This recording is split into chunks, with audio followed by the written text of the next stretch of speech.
Welcome to Channel 97 News. I'm Josh Hansen. And I'm Mon Romsko. Today on our show, we recognize senior academic achievement, a review on our school's Wi-Fi policy status, gaming popularity growth, and bilingual students within our school. First, after 4 years of hard work, certain seniors are being recognized for their academic achievements. For the story, we go to Sam Ritt. The Presidential Award was awarded last week to Black River Falls seniors who demonstrated academic excellence throughout their high school years. In order to receive the award, students must have kept a 3.5 GPA or higher and also scored high on the ACT or WKCE test in mathematics or reading. Students receiving the award believe lack of procrastination and getting their work done on time or a little ahead of time helped them secure this award. I don't procrastinate. I don't necessarily overachieve, but I like to get my work done on time. Although the award is difficult to achieve, 17 seniors from Black River Falls received it. Those who received it believed it reflects nicely on their school. It reflects very positively. There's quite a number of kids throughout the district and shows that we have students who are able to achieve at very scholarly level. The award is handed out your 5th grade year, 8th grade year, and finally your senior year. Evan Gavron has received it all 3 years. He has used the award for job, college, and scholarship applications and believes he will continue to use it for years to come. I've used the first 2 times I've got it on job applications and scholarships, a lot of scholarships. It looks good for showing that you're a serious and a dedicated student and something people who are giving out jobs or scholarships are going to be looking for. So I think it's helped or has helped and will help me that way.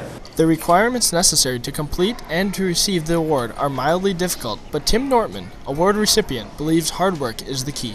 My advice for people trying to achieve this award, hard work pays off in the future and work at it. Wow, that's really interesting for the seniors, Josh. Yeah, it's a really great accomplishment for them. After a year with open Wi-Fi policy here at our school, we're going to take a look at the aftermath. With the story, here's Chuck Cook. Last year, Student Senate took over the monumental task of bringing open Wi-Fi to our school.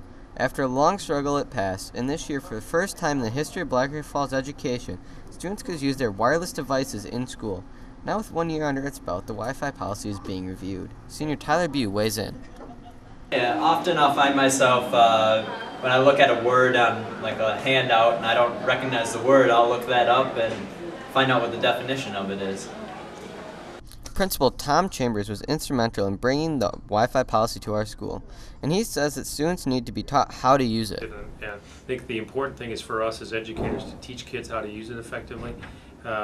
If we were to give a kid a graphing calculator and not show them how to use a graphing calculator, the kids would figure out pretty fast how to do little games on it and play with it. We have to teach them how to use it in order to do the functions for the math classes that they need to do for the math classes.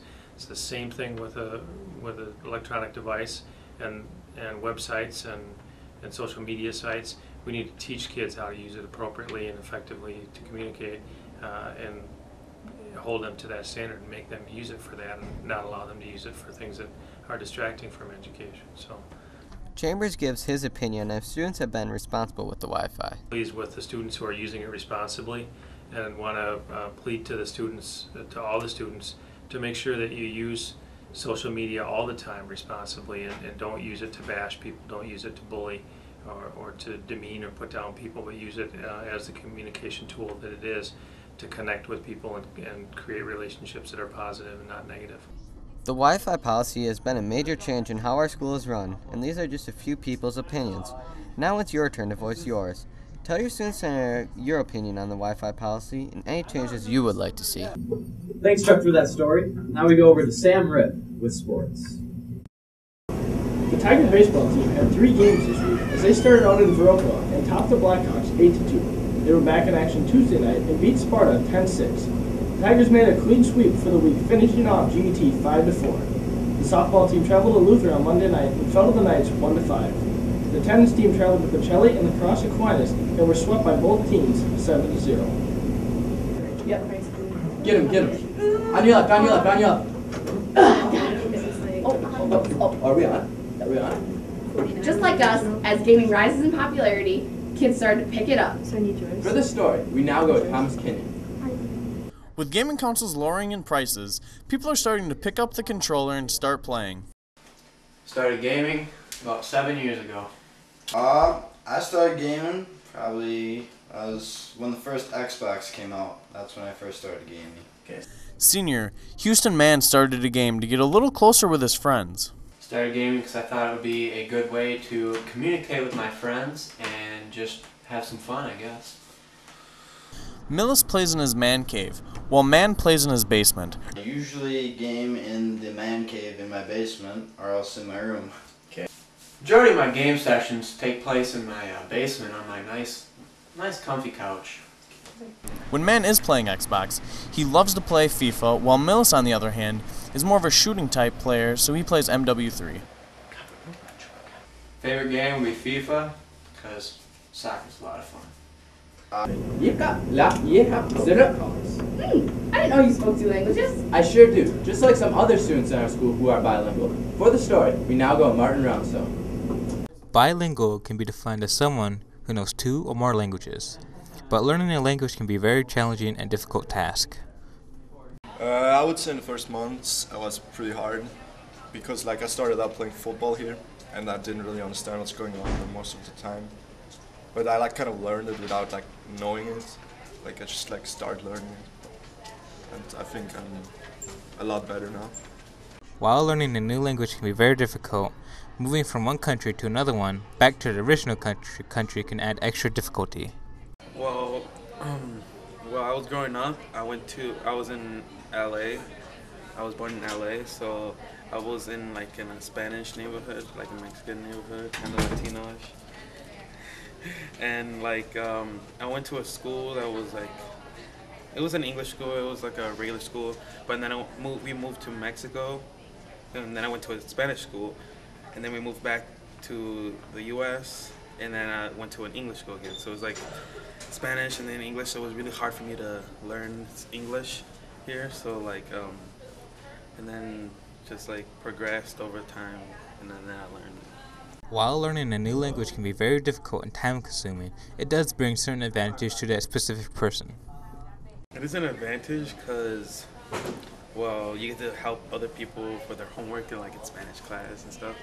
Another thing is, for more careers, I can get more careers if I know 2 languages. I'm more likely to get more careers, and I think it's pretty cool.